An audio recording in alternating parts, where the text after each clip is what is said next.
یہ صدائی حریت جموں کشمیر اجمل بٹ خاص کات بات حاضر ٹاٹو بوزن والو بھارتی حکومتس آز نئی پگہ یہ مانن کہ کھانا تہ قوم بندوق تو جبرس تحت ہمیشہ دباؤن ویسے تہ ہرگاہ امہ حوالہ دنیا کس تاریخس من بے شمار مثال موجود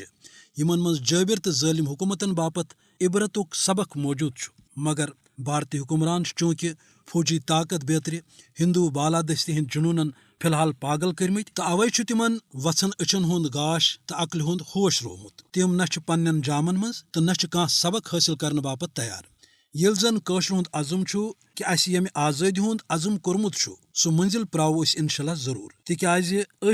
امی مقصد باپت یہ جدوجہد کران قربانین ہز پرزلوین تاریخ لکھان یہ دنیاس تہ تگان بوزن کہ قشر عوام بھارتی غصبیت تو جبرس خلاف ڈٹت مذہمتن ناگ تروت دیوار ثابت کورمت تو داش نداش چو ہتھی تو مسلسل قربانیوں ست یہ عوام پنن مقدس تحریک لکھت یہ واضح کران کہ یہ سفر روز تاحصول مقصد جاری قشر عوام یہ آزادی پراؤن کس مشنس پہ کاربند تت یہ مقصد تہ ات عوامس پیش نظر کہ نریندر مودی سند سہ فاشسٹ تو مسلم دشمن ہندتوا منصوب تہ خاکس رلاون یمیک نشن زن بھارتی حکومتس مز اخلاقیات تو انسانی قدرن ہند جناز کوڑمت ژتس گژھِ آسن کہ قشرن ہز مقدس جدوجہد دباونس مز مسلسل ناکام سپدن پتہ لگ بھارتی حکومتن یمہ قوم کس شناخت تو مذہبی تشخص پہ تہ سنگین حملہ کریں ادھ یم کس نتیجس مز یت عوامس مز بھارتس خلاف قدرتی طور رد عمل تیز سپود تو